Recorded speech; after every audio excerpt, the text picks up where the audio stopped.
ನಡಿ ಈಗ ಶುರು ಮಾಡೋಣ. ಕೇಸರಿಯಿಂದ ಮನೋಲ್ಲಾಸ ಮನಸ್ಸು ಮತ್ತೇರಿ ಕುಣಿದಾಡಿದೆ ನೋಡು ಮನಸ್ಸು ಮತ್ತೇರಿ ಕುಣಿದಾಡಿದೆ ನೋಡು. ಕ್ಷಣ ಕ್ಷಣವೂ ಆಚರಿಸಿ ಕೇಸರಿ ಹಬ್ಬ. ವಿಮಲ್ ಬಾಯಲ್ಲಿ ಹೇಳಿ ಕೇಸರಿ. ಡೆವಲಪ್ಮೆಂಟ್ ಬೇಕು ಅದನ್ನು ಕೊಟ್ರಲ್ಲ. ನರೇಂದ್ರ ಮೋದಿ ಬಹುಶಃ ದೇವಸ್ಥಾನಗಳನ್ನು ಕಟ್ಟಿದಿದ್ರೆ ಇವತ್ತು ನಾನು ಇಲ್ಲಿ ಬಂದು ಕೂತ್ ಮಾತನಾಡ್ತಿರ್ಲಿಲ್ಲ. ನರೇಂದ್ರ ಮೋದಿ ಇನ್ಫ್ರಾಸ್ಟ್ರಕ್ಚರ್ ಡೆವಲಪ್ ಮಾಡಿದ್ದು, ಈ ದೇಶದ ಇಂಟರ್ನೆಟ್ ಫೆಸಿಲಿಟಿ ಡೆವಲಪ್ ಮಾಡಿದ್ದು, ಈ ದೇಶದ ರೈಲ್ವೆ ಸ್ಟ್ರಕ್ಚರ್ ಗಳನ್ನ ಡೆವಲಪ್ ಮಾಡಿದ್ದು, ಹೊಸ ಸ್ಪೀಡ್ ಟ್ರೈನ್ಗಳನ್ನು ತಗೊಂಡ್ಬಂದಿದ್ದು, ಇವೆಲ್ಲವನ್ನು ನೋಡುವಾಗ ಅನ್ಸುತ್ತೆ ಈ ಮನುಷ್ಯ ಅಮೇಸಿಂಗ್ ಅಂತ. ನೀವು ಈ ಕಡೆ ತಿರ್ಕೊಂಡ್ರೆ ದೇವಸ್ಥಾನಕ್ಕೆ ಹೋಗ್ತಾರೆ, ಈ ಕಡೆ ತಿರ್ಕೊಂಡ್ರೆ ಕಂಪ್ಯೂಟರ್ ಹಿಡ್ಕೊಂಡು ಅವ್ರು ತಮ್ಮ ಕೆಲಸ ಮಾಡ್ತಾರೆ. ಈ ತರದ ಕಾಂಬಿನೇಷನ್ ಇತ್ತಲ್ಲ, ಅದು ಭಾರತಕ್ಕೆ ಬೇಕಿತ್ತು, ನರೇಂದ್ರ ಮೋದಿ ರೂಪದಲ್ಲಿ ಸಿಕ್ತು ಅಂತ ನನಗನ್ಸುತ್ತೆ. ಓಕೆ, ಡೆವಲಪ್ಮೆಂಟ್ ಬಗ್ಗೆ ಮಾತನಾಡ್ತಾ ಇದ್ರಿ. ನೀವು ಪದೇ ಪದೇ ಕಾಶಿಗೆ ಹೋಗ್ತೀರಾ ಅಂತ ಅನ್ಕೋತೀನಿ. ನನಗೆ ಗೊತ್ತಿರೋ ಹಾಗೆ ತುಂಬ ಸರಿ ನೀವು ಸೆಕೆಂಡ್ ಹೋಮ್ ಅಂತ ಹೇಳ್ಬೋದು. ಸೊ ಕಾಶಿನಲ್ಲಿ ಕಳೆದ 10 ವರ್ಷದ ಹಿಂದೆ ನೀವು ಅಥವಾ 15 ವರ್ಷದ ಹಿಂದೆ ನೀವು ನೋಡಿದ ಕಾಶಿಗೂ ಇವತ್ತಿನ ಕಾಶಿಗೂ ಏನೇನು ಡಿಫ್ರೆನ್ಸ್ ಹೇಳ್ತಾ ಹೋಗ್ಬೋದಾ? ನೀವು ಏನು ಎಕ್ಸ್ಪೀರಿಯನ್ಸ್ ಮಾಡಿದ್ರಿ ಅಲ್ಲಿ? ಮೊದಲನೇ ಬಾರಿಗೆ ನಾವು ಮೊದಲನೇದಾಗಿ ಒಂದೇ ಒಂದು ಸೆಕೆಂಡ್, ನಾಮಿನೇಷನ್ ಮಾಡ್ತಾ ಇರುವಂತ ನೇರ ದೃಶ್ಯಗಳನ್ನ ನೋಡ್ತಾ ಇದ್ದೀರಿ. ನಾಮಿನೇಷನ್ ಮಾಡೋದಕ್ಕೆ ಅವ್ರಿಗೆ ಅಲ್ಲಿ ಯಾರ್ಯಾರು ಅವ್ರ ಜೊತೆಗಿದ್ದಾರೆ ಅನ್ನುವಂಥದ್ದನ್ನ ಸೂಚಕರು ಬೇಕು. 4 ಜನ ಸೂಚಕರು ಬೇಕು. 4 ಜನ ಸೂಚಕರು ಅವ್ರ ಜೊತೆಗಿದ್ದಾರೆ. ಪ್ರಧಾನಿ ಅವರು ಯಾರ್ಯಾರಿದ್ದಾರೆ ಅಂತ ನೋಡೋದಾದ್ರೆ, ರಾಮಲಲ್ಲಾ ಪ್ರಾಣ ಪ್ರತಿಷ್ಠೆ ನೆರವೇರಿಸಿದಂತಹ ಕಾಶಿ ಗಣೇಶ್ವರ ಶಾಸ್ತ್ರಿಗಳು ಅವರಿದ್ದಾರೆ ಅವ್ರ ಜೊತೆ. ಕಾಶಿ ಸಂಗೀತ ಘರಾಣೆಯ ಸೋಮಾ ಘೋಷ್ ಅವರಿದ್ದಾರೆ. ಪಪ್ಪು ಚಹಾ ಅಂಗಡಿ ಮಾಲೀಕ ಮೋದಿ ನಾಮಪತ್ರಕ್ಕೆ ಇವರು ಸೂಚಕರು. ಚಹಾ ಅಂಗಡಿ ಮಾಲೀಕರೊಬ್ಬರನ್ನು ಕರ್ಕೊಂಡ್ಬಂದು ಮೋದಿ ಅವರ ನಾಮಪತ್ರಕ್ಕೆ ಸೂಚಕರ ಕರ್ಕೊಂಡು ಬಂದಿದ್ದಾರೆ. ಸಮಾಜದ ಯಾವ ವರ್ಗದವರನ್ನು ನಾವು ಬಿಡೋದಿಲ್ಲ ಅನ್ನುವಂತ ಒಂದು ಸಂದೇಶ ಇರ್ಬೋದಾ?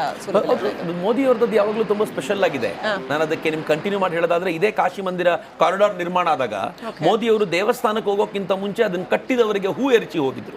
ಆ ವರ್ಗದವರನ್ನ ಪ್ರೀತಿಸಿದ್ರು. ನೀವು ಪ್ರಯಾಗದ ಕುಂಭಮೇಳಕ್ಕೆ ಹೋದ್ರೆ ಇದೇ ನರೇಂದ್ರ ಮೋದಿ ಅವರು ಕುಂಭಮೇಳದಲ್ಲಿ ಸ್ವಚ್ಛತೆಯ ಕೆಲಸ ಮಾಡುವಂತ ಪೌರ ಕಾರ್ಮಿಕರು 5 ಜನರನ್ನು ಕೂರಿಸಿ ಅವ್ರ ಪಾದ ಪೂಜೆ ಮಾಡಿ ಅವ್ರಿಗೆ ಹೂವನ್ನ ಅವ್ರ ಪಾದಗಳಲ್ಲಿಟ್ಟು ನಿಮ್ಮಿಂದಾಗಿ ಸ್ವಚ್ಛತೆ ಅಂತ ಹೇಳಿದ್ರು. ನೀವು ಹಾಗೆ ನೋಡೋದಾದ್ರೆ ರಾಮ ಮಂದಿರದ ಇನಾಗ್ರೇಷನ್ ಸಂದರ್ಭದಲ್ಲೂ ಕೂಡ ರಾಮ ಮಂದಿರ ಕಟ್ಟಿದ ಇಂಜಿನಿಯರ್ಗಳು ವರ್ಕರ್ಸ್ ಮೇಲೆ ಹೂ ಎರಚಿ ಅದೊಂದು ಸುಂದರವಾದ ಸಂದೇಶ ಕೊಟ್ಟಿದ್ರು. ಅಂದ್ರೆ ನರೇಂದ್ರ ಮೋದಿ ಅವರು, ಇನ್ಫ್ಯಾಕ್ಟ್ ನಾನು ಇದಕ್ಕೆ ಆಡ್ ಮಾಡೋದಾದ್ರೆ, ನೀವು ಸಂಸತ್ ಭವನ ಕಟ್ಟಿದ ಕಟ್ಟಡ ಕಾರ್ಮಿಕರನ್ನ ಕರ್ಕೊಂಡು ಬಂದು ಜನವರಿ 26ಕ್ಕೆ ನೀವೇ ವಿಐಪಿಗಳು ಅಂತ ಅವ್ರ ಮುಂದೆ ಫ್ಲಾಗ್ ಹಾಸ್ಟ್ ಮಾಡುವಂತ ಪ್ರಕ್ರಿಯೆ ಇದೆಯಲ್ಲ, ನನಗನ್ಸುತ್ತೆ ನರೇಂದ್ರ ಮೋದಿ ಆ ವರ್ಗವನ್ನ, ಅದು ಯಾರೇ ಆಗ್ಲಿ ಅವ್ರಿಗೆ ಸಿಗಬೇಕಾದ ಗೌರವ ಸಿಗುವಂತೆ ಮಾಡೋದ್ರಲ್ಲಿ ಅವರೊಂದು ವಿಶೇಷವಾದ ಅಪರೂಪದ ದೃಶ್ಯಗಳನ್ನ ನೋಡ್ತಾ ಇದ್ವಿ. ಪ್ರಧಾನಿ ಮೋದಿ ಅವರು, ಅವ್ರ ಪಕ್ಕ ಗಣೇಶ್ವರ ಶಾಸ್ತ್ರಿ ಅವರು, ಅವ್ರ ಜೊತೆಗೆ ಯೋಗಿ ಆದಿತ್ಯನಾಥ್ ಅವರು.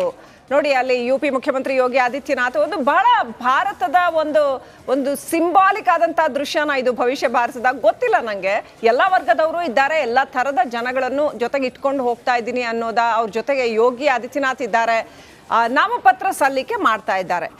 ಅಫಿಷಿಯಲಿ ಇದೊಂದು ಬಹಳ ಸಹಜವಾದ ಪ್ರಜಾಸತ್ತಾತ್ಮಕ ರೀತಿಯ ಪ್ರಕ್ರಿಯೆ ಅಷ್ಟೇ. ಇದು ನಾಮಪತ್ರ ಸಲ್ಲಿಕೆ ಮಾಡುವಂಥದ್ದು ಅದು ಎಷ್ಟು ವಿಶೇಷವಾಗಿ ಜನಕ್ಕದು ವಿಶೇಷವಾಗಿ ಅಂತ ಅನ್ಸುತ್ತೇನೋ ಬಹುಶಃ. ಬಿಕಾಸ್ ಆಫ್ ಪ್ರಧಾನಿ ಮೋದಿ ಭಾರತ ಕಾಣ್ತಾ ಇರುವಂತಹ ಒಂದು ವಿಶೇಷವಾದ ವಿದ್ಯಮಾನ. ಸುಲಿಬೆಲೆ ಅವರೇ ಏನನ್ಸುತ್ತೆ? ಯಾಕಂತಂದ್ರೆ ಹಿಂದೆಲ್ಲ ನಾವು ನೋಡಿದ್ವಿ PM ನಾಮಿನೇಷನ್ ಫೈಲ್ ಮಾಡೋದು ಒಂದು ಸಾಮಾನ್ಯವಾದಂಥ ಒಂದು ನ್ಯೂಸ್, ಅದು ಅಂದರೆ ಒಂದು ಹೆಡ್ಲೈನ್ ನ್ಯೂಸ್ ಅದು ಅಷ್ಟೇ. ಬಟ್ ಇದು ದೃಶ್ಯನೇ ಒಂದು ರೀತಿನಲ್ಲಿ ಬೇರೆ ತರ ಇದೆ. ಅವರ ನಿನ್ನೆ ಅದು ಕೂಡ ನಾವು ನೋಡಿದೀವಿ. ಅನೇಕ ರಾಜಕಾರಣಿಗಳು ರ್ಯಾಲಿಯಲ್ಲಿ ಹೋಗಿ ನಾಮಿನೇಷನ್ ಮಾಡಿ ಬರ್ತಾರೆ. ನರೇಂದ್ರ ಮೋದಿ ಅವರು ನಿನ್ನೆ ರ್ಯಾಲಿ ಕಂಪ್ಲೀಟ್ ಮಾಡಿದ್ದಾರೆ ಮತ್ತು ಇವತ್ತು ನಾಮಿನೇಷನ್ ಹೋಗ್ಬೇಕಾದಾಗ ಒಂದು ಸಂದೇಶ ಕೊಡೋದಿದೆಯಲ್ಲ, ನನ್ನ ಜೊತೆ ಯಾರಿರ್ತಾರೆ ಅದ್ರ ಮೂಲಕ ಒಂದು ಸಂದೇಶ ಕೊಡೋದಿದೆ. ನಾನು ಮುಂದೆ ಏನ್ ಮಾಡ್ತಿದ್ದೀನಿ, ನನ್ನ ಹಿಂದೆ ಏನ್ ನಡೆದಿದೆ, ಅವೆಲ್ಲ ಸಂದೇಶವನ್ನ ಸಣ್ಣದಾಗಿ ಕೊಟ್ಬಿಡ್ತಾರೆ. ಅದು ತುಂಬಾ ಚಿಕ್ಕ ಲೆವೆಲ್ ಅಲ್ಲಿ ಕೊಡ್ತಾರೆ ಅವರು.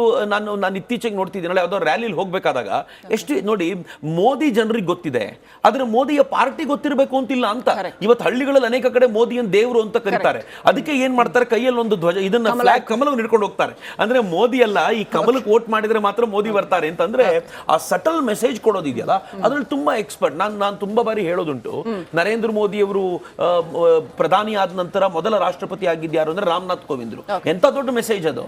ನಿಮ್ಮ ಕಲ್ಪನೆಯಲ್ಲಿ ಎಷ್ಟು ಜನ ದೊಡ್ಡವರು ಇದ್ದಿರಬಹುದು, ಆದ್ರೆ ನರೇಂದ್ರ ಮೋದಿ ದಲಿತ ವರ್ಗಕ್ಕೆ ಸೇರಿದವರೊಬ್ಬರನ್ನು ಕರ್ಕೊಂಡು ಬಂದು ರಾಷ್ಟ್ರಪತಿ ಮಾಡಿ ಒಂದು ಗೌರವ ಕೊಡುವಂತೆ ಮಾಡಿದ್ದಿದೆಯಲ್ಲ, ಅದೊಂದು ದೊಡ್ಡ message.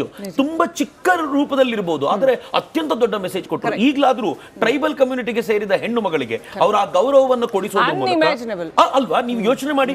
First of all Hindu ಸಮಾಜದಲ್ಲಿ ಹೆಣ್ಮಕ್ಳಿಗೆ ಗೌರವ ಇಲ್ಲ ಅಂತ ಇವ್ರು ತುಂಬಾ ಆಡ್ಕೊಳ್ತಾರೆ. ಆದ್ರೆ ರಾಷ್ಟ್ರಪತಿಯೇ ಒಬ್ಬ ಹೆಣ್ಮಗಳು, ಮತ್ತೆ ಯಾರೊಬ್ಬ ಟ್ರೈಬಲ್ ಹೆಣ್ಮಗಳು, ನೀವು ಯಾವುದೋ ಉನ್ನತ ಕುಲದವರು ಮತ್ತೊಂದು ಅಂತ ಹೇಳುವಂತವ್ರು ಅಲ್ಲದೆ ಇಂಥವ್ರನ್ನ ಕರ್ಕೊಂಡು ಬಂದು ಪ್ರತಿಭಾವಂತರನ್ನಲ್ಲಿ ಕೂರಿಸಿ ಇಡೀ ದೇಶ ತಲೆಬಾಗುವಂತೆ ಮಾಡೋದು. ಜೀವನ ನೋಡಿದ್ರೆ ಎಂತ ಹೆಮ್ಮೆ ಆಗುತ್ತೆ ನಮಗೆ, ಇನ್ಸ್ಪೈರಿಂಗ್. ಆಕೆ ಬರೀ ಟ್ರೈಬಲ್ ಅಲ್ಲ, ಆಕೆ ಆ ಪ್ರತಿಭಾವಂತ ಟ್ರೈಬಲ್ ಹೆಣ್ಮಗಳು. ಅಂದ್ರೆ ಈ ರಾಷ್ಟ್ರಪತಿಯ ಘನತೆಗೆ ಧಕ್ಕೆ ಬರದಂತೆ ಅಂಥವ್ರನ್ನ ಆರಿಸೋದಿದೆಯಲ್ಲ, ಮೋದಿ ಆ ವಿಚಾರದಲ್ಲಿ ಗುಣಗ್ರಾಹಿತನ ತುಂಬಾ ಎದ್ದು ಕಾಣುತ್ತೆ. ಅವರನ್ನ ತುಂಬಾ ಸ್ಪೆಷಲ್ ಆಗಿ ಆರಿಸ್ಕೊಳ್ತಾರೆ ತಮ್ಗೆ ಬೇಕಾಗಿರೋರ್ನ. ಅಲ್ಲ, ಯೋಗಿ ಆದಿತ್ಯನಾಥ್ ಅವರು ಇದ್ದಾರೆ, ಅವ್ರ ಬಗ್ಗೆ 4 ಮಾತು ಹೇಳೋದಾದ್ರೆ ಯೋಗ್ಯ ಬಹುಶಃ ನನಗನ್ಸುತ್ತೆ ಮೋದಿ ಅವರ ಉತ್ತರ ಪ್ರದೇಶದ ಸಾಧನೆ ಏನಿದೆಯಲ್ಲ ಅದರ 50% ಕ್ರೆಡಿಟ್ ಯೋಗಿ ಆದಿತ್ಯನಾಥ್ ಕೊಡಬೇಕು ಅಂತ. ನಾನು ಇನ್ನೂ ಒಂದು ಹೆಜ್ಜೆ ಮುಂದೆ ಹೋಗೋದಾದ್ರೆ ಇವತ್ತು ಕಾಶಿಯನ್ನ ಮೋದಿಯನ್ನು ಹೆಮ್ಮೆಯಿಂದ ಸಂಭ್ರಮಿಸ್ತಾರಲ್ಲ, ಅದರಲ್ಲಿ ಏನಾದ್ರೂ ಕೆಲಸ ನಡೆದಿದೆ ಅಂತಂದ್ರೆ 70% ಕ್ರೆಡಿಟ್ ಯೋಗಿ ಆದಿತ್ಯನಾಥ್ರಿಗೆ. ಯೋಗಿ ಆದಿತ್ಯನಾಥರ ಜಾಗದಲ್ಲಿ ಅಖಿಲೇಶ್ ಯಾದವ್ ಇದ್ದಿದ್ರೆ ಡೆಫಿನೆಟ್ಲಿ ಆ ಕೆಲಸ ಆಗ್ತಿರ್ಲಿಲ್ಲ. ಆ ಜನ ಎರಡಕ್ಕೂ ಬಿಜೆಪಿಯನ್ನು ಆರಿಸ್ಕೊಂಡು ಯೋಗಿ ಆದಿತ್ಯನಾಥರನ್ನ ಕರ್ಕೊಂಡು ಬಂದ ನಂತರ ಅವ್ರದೊಂದು ಅಗ್ರೆಸಿವ್ ಅಪ್ರೋಚ್ ಇತ್ತಲ್ಲ, ಆ ಅಪ್ರೋಚ್ ನ ಕಾರಣಕ್ಕೋಸ್ಕರ ಇವತ್ತು ಮೋದಿಗೊಂದು ವಿಶೇಷವಾದ ಯೋಗಿ ಆದಿತ್ಯನಾಥ್ ಬಗ್ಗೆ ಮಾತಾಡ್ತಾ ಇದ್ದಾಗ ನೀವು ಅಲ್ಲಿ ಮುಸ್ಲಿಮ್ಸ್ ಜೊತೆ ಇಂಟ್ರಾಕ್ಟ್ ಮಾಡಿದಿರಾ? ಯಾಕಂದ್ರೆ ನಾನು ನೋಡ್ದಂಗೆ ಅಲ್ಲಿ ತುಂಬಾ ಅವರು ಕೂಡ ಚೆನ್ನಾಗೆ ಸಪೋರ್ಟ್ ಮಾಡ್ತಾರೆ, ಒಂದು ಅದ್ಭುತವಾದ ಸೌಹಾರ್ದಯುತವಾದ ವಾತಾವರಣ ಇತ್ತು. ಒಂದು ಲಕ್ಷ್ಮಿ ಅವರು ನಾನು ಹೇಳೋದಾದ್ರೆ ಈ ಸಂದರ್ಭದಲ್ಲಿ ಒಬ್ಬ ರೌಡಿ ಅವನು ಮುಸಲ್ಮಾನರಿಗೆ ಒಳ್ಳೇದ್ ಮಾಡ್ತಾನೆ, ಹಿಂದೂಗಳಿಗೆ ಕೆಟ್ಟದ್ ಮಾಡ್ತಾನೆ ಅಂತಿಲ್ಲ. ರೌಡಿನೇ, ಅವ್ನು ಮುಸಲ್ಮಾನರಿಗೂ ಬಡಿತಾನೆ, ಹಿಂದೂಗಳಿಗೂ ಬಡಿತಾನೆ. ಆ ರೌಡಿಯನ್ನ ತೆಗೆದು ನೀವು ಒಳಗೆ ಹಾಕಿದ ತಕ್ಷಣ ಮುಸಲ್ಮಾನರಿಗೂ ಖುಷಿ ಆಗುತ್ತೆ, ಒಳ್ಳೇದಾಯ್ತಪ್ಪ ಈಗ ಆರಾಮಾಗಿದೆ ಅಂತ. ನಾನು ತುಂಬಾ ಜನ ಮುಸಲ್ಮಾನರನ್ನ ಮಾತನಾಡಿಸಿದ್ದೀನಿ. ನಂಗೆ ಡ್ರೈವರ್ಗಳು ರೋಡಲ್ಲಿ ಕರ್ಕೊಂಡು ಹೋಗ್ಬೇಕಾದ್ರೆ ಹೇಳ್ತಿದ್ರು, ಯೋಗಿ ಆದಿತ್ಯನಾಥ್ ಇಲ್ಲದೆ ಹೋಗಿದ್ರೆ ಇಲ್ಲಿ ಟ್ರಾಫಿಕ್ ಆಗಿರ್ತಿತ್ತು. ಇವತ್ತು ಯೋಗಿ ಆದಿತ್ಯನಾಥ್ ಕಾರಣಕ್ಕೋಸ್ಕರ ಈ ಟ್ರಾಫಿಕ್ ಅವಾಯ್ಡ್ ಆಗಿದೆ, ಬಿಕಾಸ್ ಅವರು ಅದನ್ನ ಮ್ಯಾನೇಜ್ ಮಾಡ್ತಾರೆ ಅಂತ. ಅಂದ್ರೆ ಅಷ್ಟರ ಮಟ್ಟಿಗೆ ಯುಪಿಯನ್ನ ಬದಲಾಯಿಸೋದ್ರಲ್ಲಿ ಮತ್ತು ಎಲ್ಲರ ಪ್ರೀತಿಯನ್ನ ಗಳಿಸೋದಿಲ್ಲ. ಅದಕ್ಕೆಲ್ಲ ಇವತ್ತು ಎಲ್ಲರೂ ಹೇಳ್ತಾರೆ ಯುಪಿನಲ್ಲಿ ಈ ಲೋಕಸಭೆಯಲ್ಲಿ ಕಳೆದ ಬಾರಿಗಿಂತ ಜಾಸ್ತಿಯಾಗಿ 70ರಿಂದ 74 ಸೀಟ್ ಬಂದ್ರೆ ಆಶ್ಚರ್ಯ ಪಡಬೇಕಾಗಿಲ್ಲ ಅಂತ ಯೋಗಿ ಆದಿತ್ಯನಾಥ್ ಅಷ್ಟು ವರ್ಕ್ ಮಾಡ್ತಿದ್ದಾರೆ. ನೀವು ಗಮನಿಸಿರಬಹುದು, ಕಳೆದ 1 ತಿಂಗಳಲ್ಲಿ ಯೋಗಿ ಆದಿತ್ಯನಾಥ್ ಯುಪಿ ಬಿಟ್ಟು ಹೊರಗೆ ಬಂದಿದ್ದು ಬಹಳ ಕಡಿಮೆ. ಅವ್ರಿಗೊಂದು ಚಾಲೆಂಜ್ ಇದೆ, ಟಾರ್ಗೆಟ್ ಇದೆ, ಹೆಚ್ಚಿನ ಸಂಖ್ಯೆಯಲ್ಲಿ ಅವ್ರು ತಗೊಳ್ಬೇಕಾಗಿದೆ ಅಂತ ನನಗೆ ಅನ್ಸುತ್ತೆ. ಆ ದೃಷ್ಟಿಯಿಂದ ಒಂದೇ ಒಂದು ಸೆಕೆಂಡ್,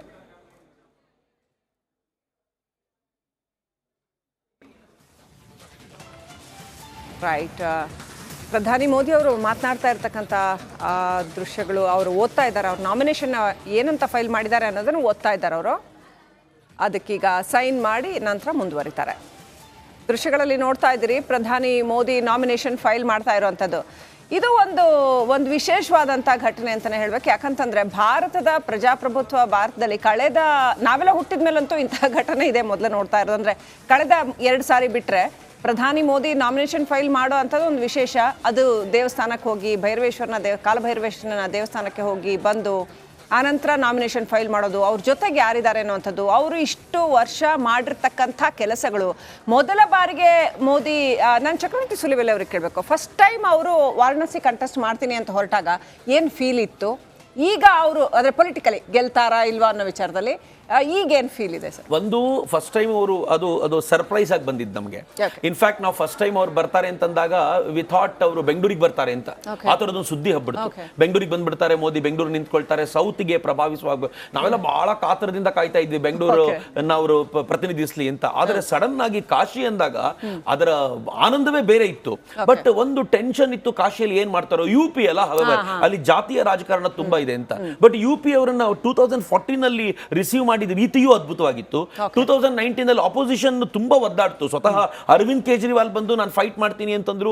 ಅರವಿಂದ್ ಕೇಜ್ರಿವಾಲ್ ಜನ ಮೂಸಿ ನೋಡ್ಲಿಲ್ಲ. ಬಟ್ ಈ ಬಾರಿ ಅವ್ರಿಗೆ ಅಪೋಸಿಷನ್ ಇಲ್ಲ. ಶ್ರೀಲಕ್ಷ್ಮಿ ಅವರೇ, ಹೇಗಿದೆ ಅಂತಂದ್ರೆ ಕಾಂಗ್ರೆಸ್ನವರು ತಮ್ಮ ಕೊಟ್ಟ ಸೀಟನ್ನು ಆಪಿಗೆ ಕೊಟ್ರು, ಆಪ್ನವ್ರು SP ಕೊಟ್ರು, SP BSP ಕೇಳ್ಕೊಳ್ತು, ಆ ಕ್ಯಾಂಡಿಡೇಟ್ ಬಂದು ಬಿಜೆಪಿ ಜಾಯ್ನ್ ಆಗ್ಬಿಟ್ಟ.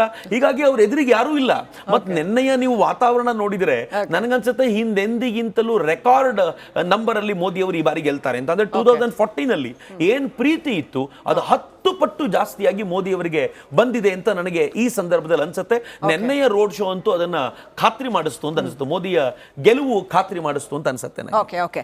ಜೊತೆಗೆ ಒಬ್ಬ ರಾಜಕಾರಣಿಯಾಗಿ ನೀವು ಹೇಳಿದ್ರಲ್ಲ, ಅಪೋಸಿಷನ್ ಇಲ್ಲ ಅಂತಂದ್ರೆ ಅಲ್ಲಿ ಏನೋ ಅವರು ಅಪೋಸಿಷನ್ ಮಟ್ಟ ಹಾಕೋದು ಅಂಥದ್ದೇನು ಮಾಡಿಲ್ಲ, ಆದ್ರೆ ಏನು ಅಪೋಸ್ ಮಾಡೋ ಅಂಥದ್ದೇನು ಮಾಡಿಲ್ಲ ಅಂತ ಅಲ್ಲ. ಮತ್ತೆ ಇನ್ನೊಂದೇನು ಅಂತಂದ್ರೆ ಆಪೋಸಿಷನ್ ನಿಲ್ಲಬೇಕಾದ್ರೂ ನಿಮ್ಗೊಂದು ಧೈರ್ಯ ಬೇಕು. Okay. ನಿಮಗೆ ಪ್ರಾಬಬ್ಲಿ ಆಂಧ್ರದಲ್ಲೋ ತೆಲಂಗಾಣದಲ್ಲೋ ಒಬ್ಬ ಲೇಡಿ ಕ್ಯಾಂಡಿಡೇಟ್ ಕಾಂಗ್ರೆಸ್ನವರು ವಾಪಸ್ ತಗೊಂಡಿದ್ದಾರೆ. ನನ್ನ ಹತ್ರ ದುಡ್ಡಿಲ್ಲ, ಸೋಲೋ ಸೀಟ್ ಅನ್ನ ನಾನು ಯಾಕೆ ಫೈಟ್ ಮಾಡಬೇಕು ಅಂತ.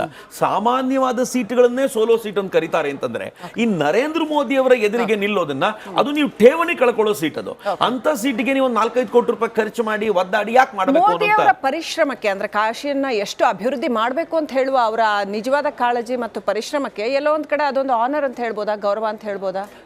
ಡೆಫಿನೆಟ್ಲಿ ಹೌದು. ನನಗನ್ಸೋದು ಕಾಶಿಯ ಜನಕ್ಕೆ ಒಂದು ಗೌರವ. ಇಡೀ ದೇಶ ಈಗ ನನ್ನನ್ನು ಕೇಳೋದಾದ್ರೆ ಮೋದಿ ಬೆಂಗಳೂರಿಗೆ ಬಂದ್ರೆ ಬಹಳ ಖುಷಿ ಇರ್ತಿದ್ವಿ ನಾವು ಅಂತ, ಅಂದ್ರೆ ಮನೆ ಮನೆಗೂ ಓಡಾಡಬಹುದಿತ್ತು ಅಂತ. ನೀವು ಹೋಗಿ ತಮಿಳ್ನಾಡಿನವ್ರು ಕೇಳಿ, ಇಲ್ಲಿ ನಿಂತ್ಕೋಬೇಕಿತ್ತು ಮೋದಿ ಅಂತ, ಕುಂಭಕೋಣದವರು ಇಲ್ಲಿ ನಿಂತ್ಕೋಬೇಕಿತ್ತು ಅಂತಾರೆ, ಆಂಧ್ರದವ್ರು ಹಂಗೆ ಹೇಳ್ತಾರೆ. ಇಡೀ ದೇಶ ಜನ ಇಲ್ಲಿ ಬರ್ಲಿ, ಸ್ವತಃ ಗುಜರಾತ್ನವರು ಮೋದಿ ವಾಪಸ್ ಇಲ್ಲಿಂದ ಕಂಟೆಸ್ಟ್ ಮಾಡ್ಲಿ ಅನ್ನುವಾಗ ಮೋದಿ ಹೇಳ್ತಾರೆ ಇಲ್ಲ ನಾನು ಕಾಶಿಗೆ ಹೋಗ್ತೀನಿ ಅಂತಂದ್ರೆ ಕಾಶಿಯ ಜನರ ಭಾಗ್ಯದ ಯೋಚನೆ ಮಾಡಿ. ಎಲ್ಲೊಂದ್ ಕಡೆ ಕಾಶಿ ಈ ದೇಶದ ಆತ್ಮ ಅಂತ ನಮ್ಮಲ್ಲಿ ಬಹಳ ಮನೆಯಲ್ಲೂ ನೀವು ನೋಡಿದ್ರೆ ಈ ಸಾಯೋ ಕಡೆ ಕಾಲದಲ್ಲೂ ಒಂದ್ ತೊಟ್ಟು ಗಂಗಾಜಲ ಬಿಟ್ಬಿಡು ಸಾಕು ಅಂತಾರೆ. ಅಂದ್ರೆ ಅಷ್ಟರ ಮಟ್ಟಿಗೆ ಯಾವುದೇ ಜಾತಿ ಧರ್ಮ ಮೀರಿ ಕಾಶಿನ ಜನ ನಮ್ಮ ಹೃದಯ ನಮ್ಮ ಆತ್ಮ ಅಂತ ಒಪ್ಕೊಳ್ತಾರೆ. ಭಗವಂತ ಕಾಶಿಲಿದ್ದಾನೆ ಅಂತ ನಂಬ್ತಾರೆ ಅಷ್ಟರ ಮಟ್ಟಿಗೆ.